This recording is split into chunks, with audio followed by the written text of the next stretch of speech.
이 저녁에 하나님께서 우리에게 주신 말씀은 스바냐 1장 1절, 2장 4절에서 5절, 3장 9절에서 17절까지입니다.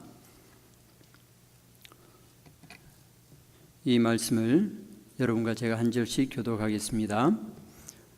아몬의 아들 유다 왕 요시아의 시대에 스바냐에게 임한 여호와의 말씀이라. 스바냐는 히스기야의 현손이요 아마리아의 증손이요 그다리아의 손자요 구시의 아들이었더라.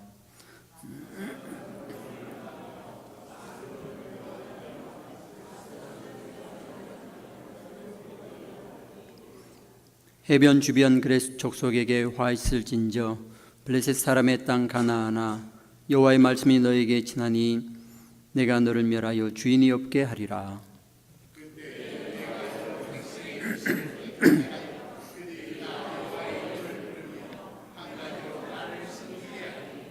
내게 구하는 백성들 곧 내가 흩은 자의 딸이 구스강 건너편에서부터 예물을 가지고 와서 내게 바칠지라.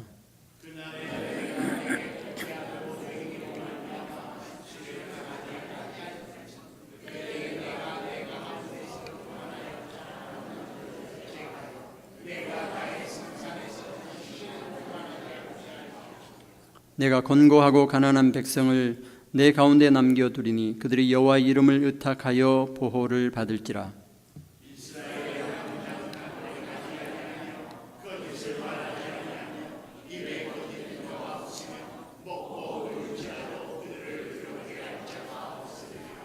시온에 따라 노래할지어다.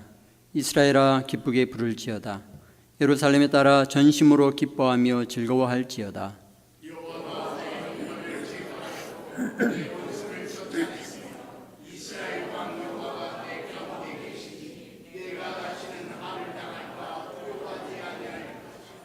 그날에 사람이 예루살렘에 이르기를 두려워하지 말라. 시온아 내 손을 늘어뜨리지 말라. 너희 하나님 여호와가 너희 가운데 계시니 그는 구원을 베푸실 전능자이시라. 그가 너로 말미암아 기쁨을 이기지 못하시며 너를 잠잠히 사랑하시며 너로 말미암아 즐거이 부르며 기뻐하시리라. 아멘.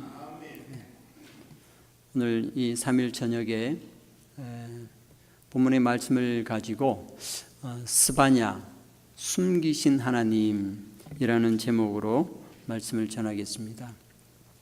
오늘 이 제목을 스바냐 선지자 이름을 그대로 사용을 하고 스바냐라는 그 의미가 숨기신 하나님이라는 의미입니다. 그래서 이것을 그냥 썼는데요. 이름을 정할 때에 여러 가지 의미를 생각하는 경우가 많습니다. 특히 스바냐는 유다 왕 히스기야의 자손입니다. 왕족입니다. 아버지 구시가 아들을 낳고 이름을 지을 때에 시대적인 상황을 충분히 보았을 거라고 짐작합니다. 숨기신 하나님, 구시가 뭔가를 깨닫고 뭔가 하나님께 기도하는 마음으로 그 아들 이름을 지었을 것이다 해서 스바냐, 숨기신 하나님, 이 제목으로 말씀을 대언하겠습니다.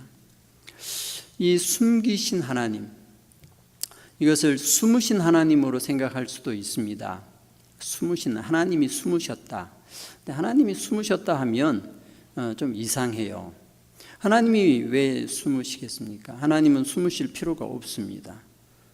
보이지 아니하시는데 숨을 이유가 없죠. 숨는다는 것은 보이는 인간이 숨을 수는 있습니다. 아담과 하와가 벗은 몸으로 하나님 보기가 두려웠을 때에 그들이 숨었습니다. 모세가 호렙산 떨기나무 불꽃 가운데에 하나님께서 부르실 때에 두려워하여 그의 얼굴을 가리웠습니다. 이처럼 사람은 숨을 수도 있고 얼굴을 가리울 수도 있고 그렇습니다. 그러나 하나님은 숨으실 필요가 없으신 분이시죠. 그래서 숨기신 하나님, 하나님께서 뭔가를 숨기셨다는 거예요. 스바냐의 아버지 구시는 하나님께서 무엇을 숨겼다고 생각을 했을까? 오늘 본문 1절 말씀에 보면 아몬의 아들 유다왕 요시야 시대에 스바냐에게 임한 여호와의 말씀이라. 요시야 시대라고 했습니다. 자, 요시야 시대. 요시야 왕의 시대를 한번 잠깐 공부를 해보도록 하겠습니다. 보이시는 것은 간략하게 북이스라엘 왕조와 남유다 왕조인데, 북이스라엘은 호세아 왕 때 아시리아에게, 아수르라고 하죠, 아수르에게 멸망당했습니다. 그때 남유다의 왕이 히스기야였어요. 히스기야 왕. 히스기야 왕 다음에 므낫셋 왕, 그 다음에 아몬 왕, 그 다음이 요시야 왕입니다. 요시야 왕 시대에 스바냐가 하나님의 말씀을 대언하기 시작했습니다. 그러면 요시야가 언제 태어났을까? 므낫세는 왕으로 55년을 통치했습니다. 그러나 그의 아들 아몬은 2년밖에 통치를 하지 못하였어요. 그래서 스바냐가 아몬 왕 때 태어날 수는 없죠. 그러면 2살 이하니까. 므낫셋 왕 때 태어났을 것이다. 므낫셋 왕 시대에 구시는 히스기야 왕의 후손, 왕족입니다. 왕족으로서 므낫셋 왕이 통치하는 것을 보면서 하나님이 숨으셨구나 한 것을 깨달았습니다.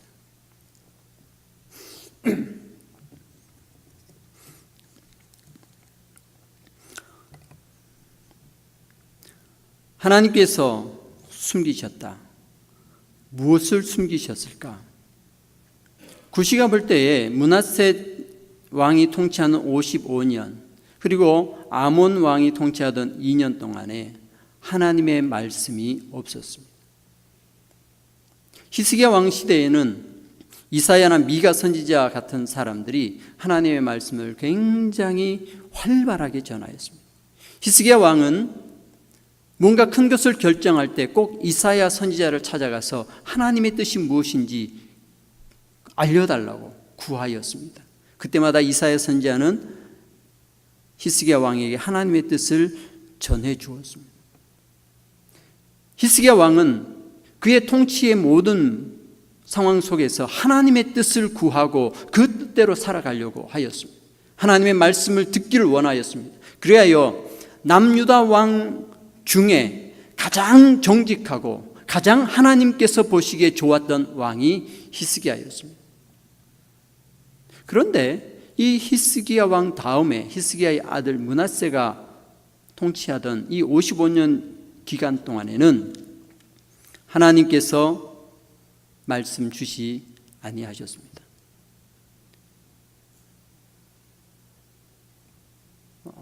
이사야 선지자는 히스기야 왕이 죽은 이후에 순교했다고 합니다. 초대교회의 순교자였던 저스틴은 이사야가 순교당했다. 누구에게? 므낫세에게. 므낫세가 이사야를 톱으로 켜서 죽였다라고 기록하고 있습니다.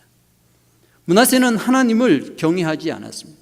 그의 부친이 그렇게 열심히 하나님을 따르고 종교개혁을 하여서 말씀대로 살아가도록 백성들을 통치하였는데 이 아들 므낫세는 하나님을 버렸습니다.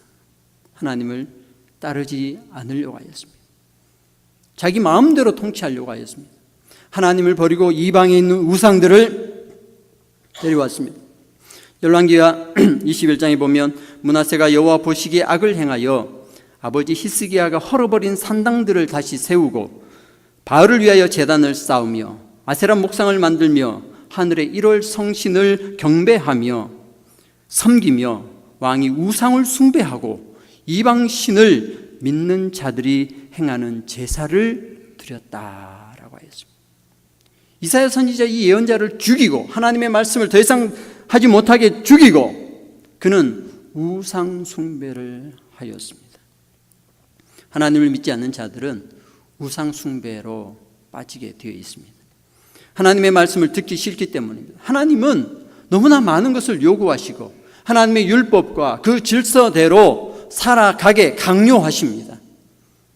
그게 싫은 거예요. 왕이 되었으면 이제 내 마음대로 내 주장을 내세우며 내가 살고 싶은 대로 살길 원하는데 하나님께서 계속 이래라 저래라 하니 이사야 선지자를 탁 죽여버린 거죠. 하나님 없이 살려고 합니다. 그러나 하나님 없이 사는 사람, 그는 그 안에 하나님 대신하여 섬길 것을 찾습니다. 그것이 우상 숭배라는 거죠. 우상은 결코 명령하지 않습니다. 뭘 요구하지 않아요. 왜? 신이 아니기 때문에. 우상은 신이 아닙니다. 인간이 만든 거지요. 아무런 말을 하지 않습니다. 므낫세와 같이 자기 마음대로 살아가려고 하는 자에게 얼마나 좋은 건지 모릅니다. 자기가 세운 질서, 자기가 만든 법 그대로 살아가면 되는 거예요. 그리고 그 우상을 숭배하면서 백성들을 겁박하고 자기 마음대로 통치하면 되는 거죠. 바알과 아세라 1월 성신을 경배하며 우상을 숭배하는 므낫세, 그의 아들 아몬은 2년밖에 통치를 못했어요. 얼마나 악하게 통치했는지 그의 신하가 그만 아몬 왕을 죽여버렸습니다. 그래서 아몬 왕이 2년 통치하고 죽게 되고 그의 아들 요시야가 8살의 나이, 어린 나이에 왕이 되었습니다. 므낫세와 아몬이 통치하던 이 시대에, 죄악이 팽배하던 이 시대에 하나님께서는 숨기셨습니다. 하나님의 말씀을 숨기셨습니다. 하나님께서 침묵하셨습니다.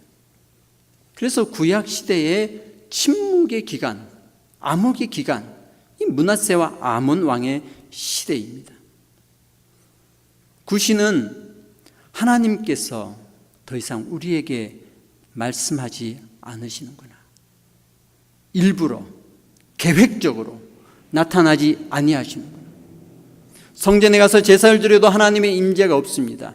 부르짖고 예언하여도 하나님께서 그 뜻을 나타내 보여주지 않습니다. 스바냐, 숨기신 하나님. 하나님께서 우리에게 말씀을, 하나님의 뜻을, 하나님의 은혜를 숨기시고 있다.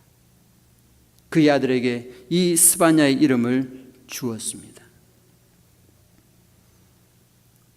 하나님께서 그 얼굴을 숨기시고 하나님께서 그 뜻을 숨기실 때에, 아무리 기도해도 응답하지 아니할 때에 어떻게 해야 하겠습니까?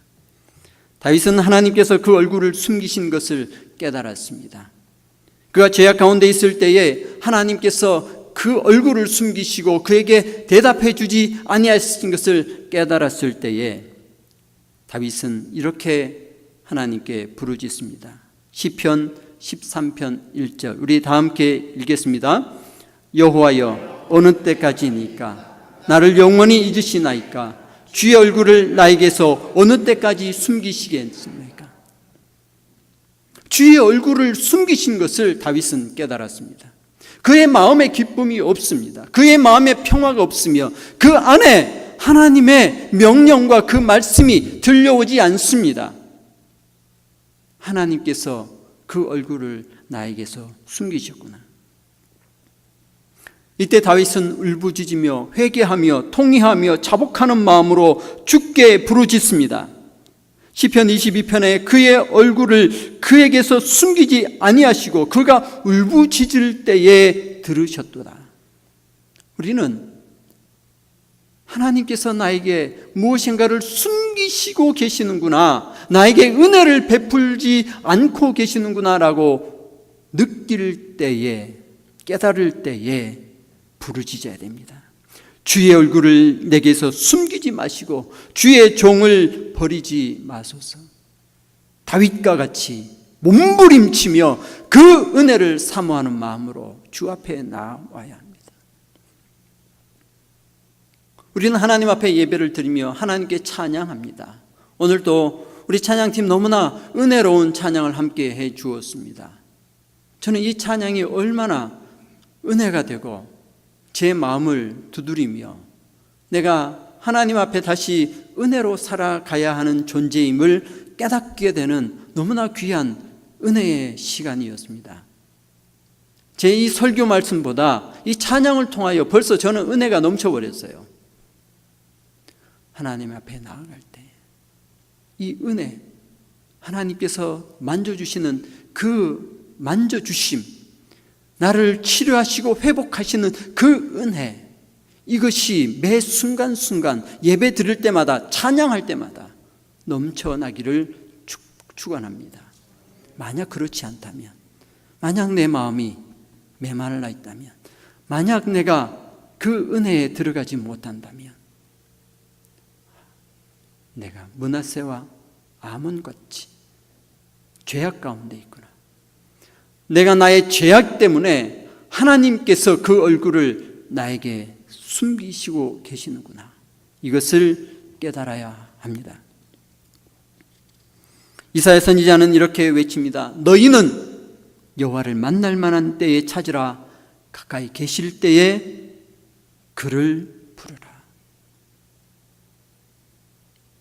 매일매일 하나님을 만나고 하나님의 인도하심을 받고 하나님의 감동의 은혜가 넘쳐나기를 다시 한번 축원합니다. 70년 동안 이스라엘 백성에게 숨기신 하나님, 이제 스바냐를 통하여 나타내십니다. 두 번째, 나타내신 하나님. 무엇을 나타내 보이셨습니까? 70년 동안 아무런 말씀, 아무런 감동, 아무런 은혜 주지 아니하시던 하나님께서 이제 무엇인가를 주셨습니다. 무엇입니까? 바로 여호와의 날. 여호와의 날을 주셨습니다. 스바냐 1장 14절에서 16절 말씀 우리가 다 함께 읽습니다. 여호와의 큰 날이 가깝고 가깝고도 가빠르도다. 여호와의 날의 소리로다. 용사가 거기서 심히 슬피 우는도다. 그날은 분노의 날이요 환난과 고통의 날이요 황폐와 패망의 날이요 캄캄하고 어두운 날이요 구름과 흑암의 날이요 나팔을 불어 경고하며 견고한 성읍들을 치며 높은 망대를 치는 날이로다. 여호와의 날을 말씀합니다. 70년 동안 아무 말씀하시 아니하시다가 이제 계시해 주시는데 여호와의 날을 주십니다. 심판의 날이라는 거예요. 너희의 죄악을 이제 심판하리라. 황폐와 패망의 날이다. 심판의 날, 여호와의 날. 하나님의 심판 계획을 말씀합니다. 그런데 스바냐를 읽다 보면 참 재미있는 부분이 있습니다. 하나님께서 내가 너희를 심판할 것이다. 이제 여호와의 날이 다가오는데 그 날에 너희를 심판하며 너희는 패망하고 멸망하고 너희는 싹 멸절될 것이다. 내 잘못을 네가 아느냐? 뭐 이것은 맞아요. 이스라엘 백성들에게 너희의 죄의 심이 크기 때문에 내가 너희를 멸절하겠다. 맞아요. 그렇게 할 수 있습니다. 그런데 한 가지 재미있는 것은 이스라엘 백성들 앞에 이방 민족들에 대한 심판을 예언합니다. 이방 나라들이 심판받을 것이다. 왜 그렇습니까? 이방 나라 심판은 거기 가서 심판을 전해야 되지 않습니까? 그 나라 사람에게, 근데 이스라엘 백성에게 이방 나라 사람의 심판을 말씀하고 있는 것입니다. 가사는 버림을 당하며 아스글론은 폐허가 되며 아스돗은 대낮에 쫓겨나며 에글롯은 뽑히리라. 해변 주변 그렛 족속에게 화 있을진저 블레셋 사람의 땅 가나안아 여호와의 말씀이 너희를 치나니 내가 너를 멸하여 주인이 없게 하리라. 뭐 이런 것은 가사에 가서 아스글론에 가서 아스도에 가서 블레셋에 가서 거기 있는 사람에게 이 심판의 메시지를 전해야 되는 거 아니겠습니까? 근데 하나님께서 이스라엘 백성에게 이 심판의 말씀을 전하는 거예요. 이 심판의 말씀. 그러면서 이방 나라를 내가 멸하고 이방 나라를 내가 심판하려고 하는데 이유가 뭐냐? 이유는 이렇게 설명합니다. 그들이 이런 일을 당할 것은, 이 심판을 당할 것은 그들이 만군의 여호와의 백성을 회방하고 교만하여졌습니다. 좀 이해가 되지 않는 부분이 있어요. 이방인들의 심판 예언을 이스라엘 백성에게 하는 것도 좀 갸우뚱거릴 일인데, 이방 나라를 심판하는 이유가 교만하기 때문이라는 거예요. 하나님 나라 백성에게, 하나님 백성이 이스라엘 백성에게 향하여 교만하기 때문에 심판하겠다는 겁니다. 이게 무슨 뜻입니까? 이게 무슨 의미예요? 여기서 우리는 하나님의 마음과 하나님의 그 계획이 무엇인지를 잘 살펴보아야 됩니다. 하나님께서 이스라엘 백성들을 선택하신 이유가 뭡니까? 하나님께서 이집트에서, 애굽에서 430년 동안 노예로 살아가던 이 이스라엘 백성들을 선택하여 모세를 앞장세워 출애굽시켜 주었습니다. 10가지 재앙을 내리셔서, 그리고 홍해를 가르시고 불 기둥과 구름 기둥으로 정말 놀라운 천지가 개벽하는 그런 놀라운 기적을 베푸시며 이스라엘 백성들을 애굽 땅에서 이끌어 내셨습니다. 출애굽하셨습니다. 홍해를 건너 시내 광야에 도착했습니다. 그런데 이 시내 광야에서 하나님께서 이스라엘 백성과 첫 번째 언약을 맺습니다. 이 언약의 내용이 무엇인가? 출애굽기 19장 5절과 6절. 우리 다 함께 읽습니다. 세계가 다 내게 속하였나니 너희가 내 말을 잘 듣고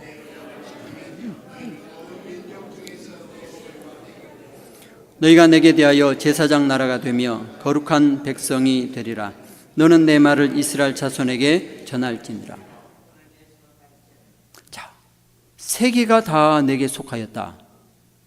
이제 출애굽하여서 홍해 그 놀라운 기적을 체험하고 이 시내 광야에 온 이 백성들에게 하나님께서 딱 나타나서 첫 번째 하신 말씀이 세계가 다 내게 속하였다. 여러분 좀 이상하지 않습니까? 지금요, 자기 살던 고향을 떠나와서 아직 텐트도 못 쳤어요. 정착도 하지 못했습니다. 어디로 가야 할지 아직 모르는 상태에 있습니다.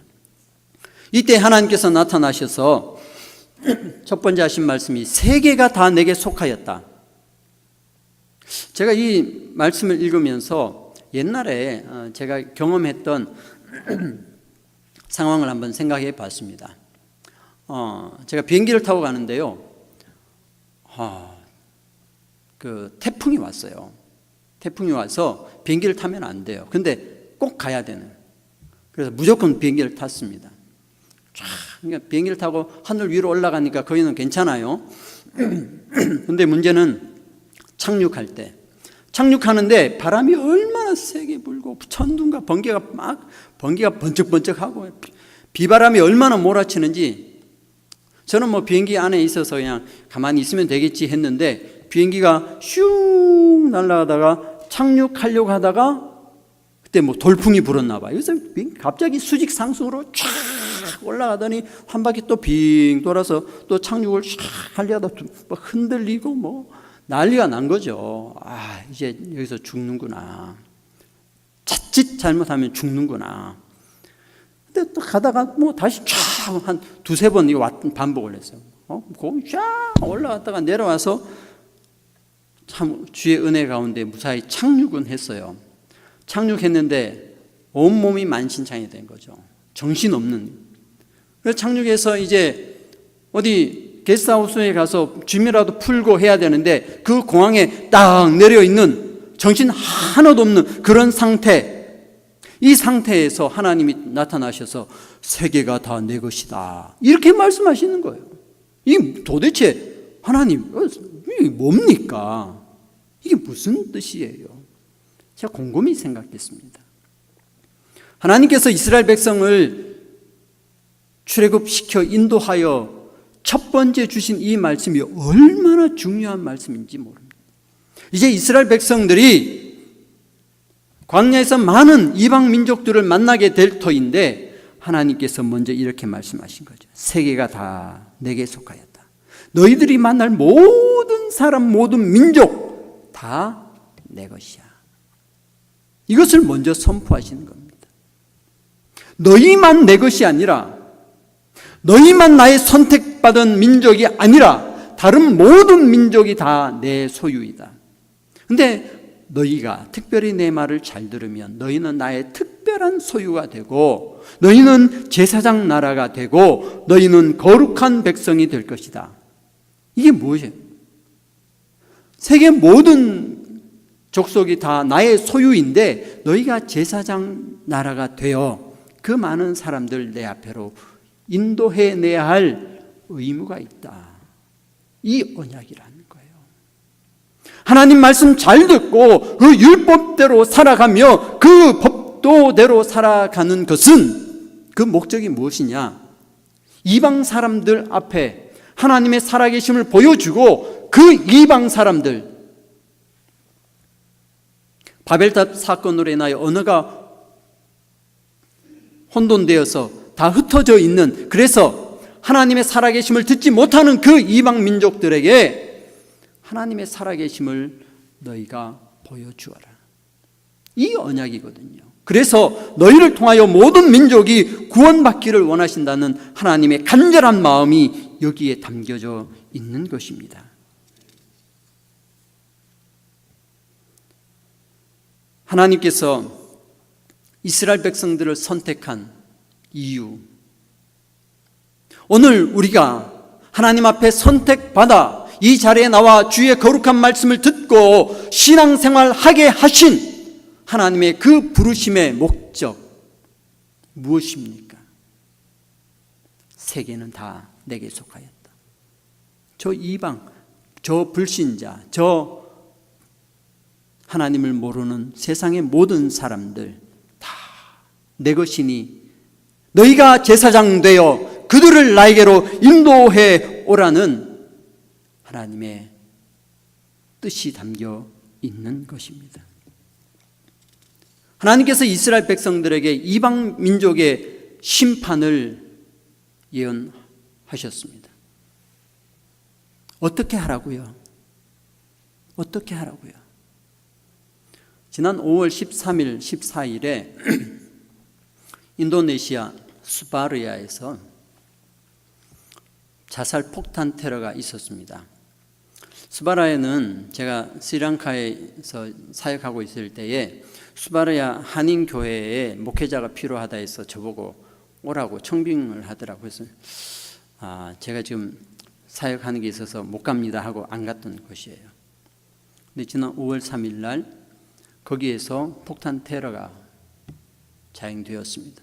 카톨릭 성당, 그다음에 크리스찬 처치, 그다음에 순복음 교회, 여기에서 한 가족이 일가족이 오토바이를 타고 가서 폭탄을 장치해서 가서 빵! 제가 저희 인도네시아에 계시는 선교사님이 그 동영상을 보내왔어요. 빵 터지는 그 순간이 CCTV에 찍혀서 그것을 저에게 봤어요. 제가 여러분에게 보여드리려다가 너무 충격적이라서 보여드리지 않습니다.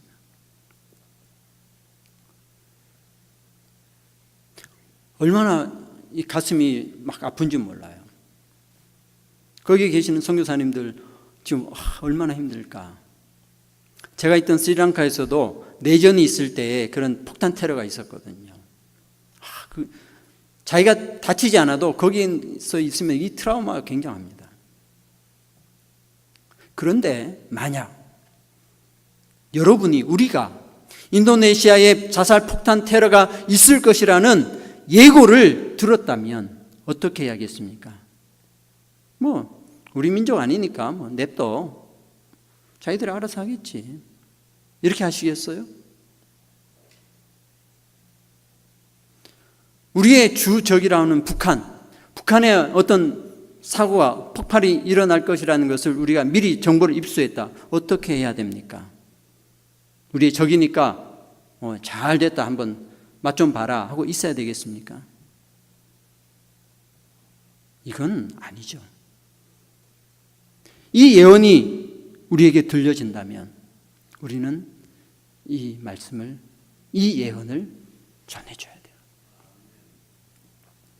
그리고 그 심판을 정말 흔들리지 않고 분명히 결코 이루어내실 그분이 말씀하신 거라면 반드시 거기에 가서 전해줘야 됩니다.